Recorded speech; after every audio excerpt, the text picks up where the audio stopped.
revolta dos malês aconteceu em 1835 na cidade de Salvador, na Bahia, e mobilizou 600 escravos em busca da sua liberdade. O temor causado por essa insurreição ficou gravado nos senhores que temiam uma nova ação semelhante acontecesse no Brasil. Naquela época, Salvador era uma das principais cidades escravistas do Brasil e possuía apenas 22% de sua população, formada por brancos.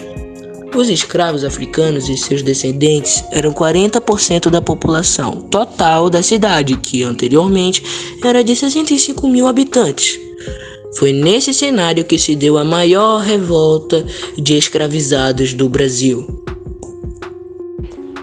Os participantes da revolta dos malês foram na sua maioria nagos, mas sabe-se também que o levante contou com a participação de africanos alços de tapas, conhecidos também como nubes. A maioria dos envolvidos eram muçulmanos, mas alguns eram adeptos à religião de matriz africana. O envolvimento dos muçulmanos foi algo marcante nesse acontecimento e evidenciou o papel da religião na luta pela transformação social. A importância deles foi tanta que influenciou na forma como essa revolta foi chamada. A palavra malê é oriunda da palavra imalê, expressão que no idioma iorubá significa muçulmano.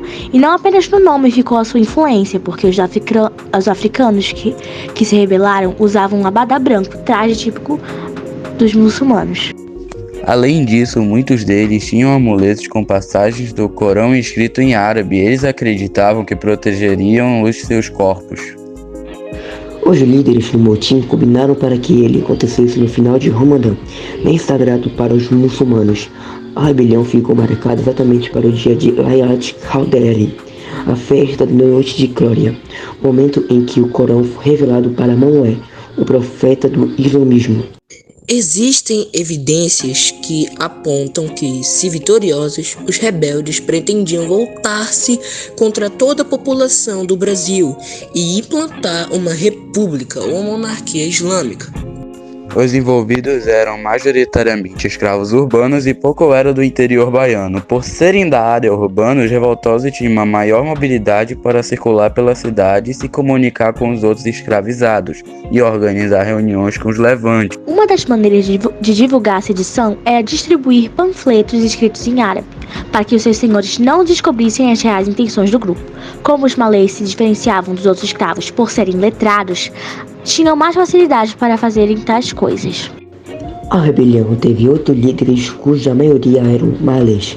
Eles eram Haruna Pacífico de Likutan, Sul ou Nicobe, Desalu ou Damalu, Gustá Manuel Calafte, Luiz Sani e Elisabão com Durcamo ou Dandara. A revolta dos malês eclodiu abruptamente na madrugada do dia 24 para 25 de janeiro, porque a trama havia sido denunciado e todo o planejamento ruiu-se quando isso aconteceu. O plano original dos revoltosos era sair do bairro de Vitória e se dirigir a Itapajibi, conquistando as terras e matando os brancos no trajeto, com o objetivo final de tomar o governo. Buscava também invadir os engenhos de açúcar e libertar os escravos muçulmanos.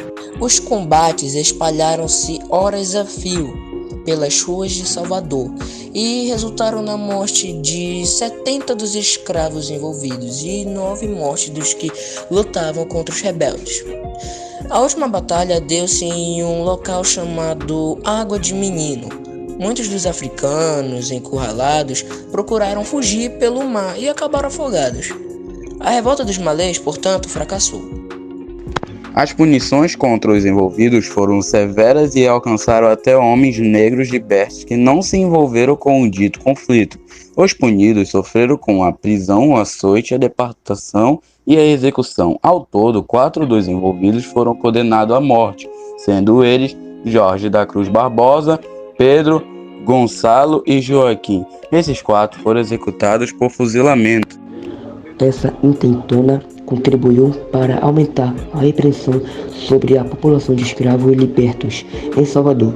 Uma lei aprovada naquele ano determinava que todos os africanos e seus descendentes suspeitos em se envolverem com revoltas escravas seriam deportados para o continente africano.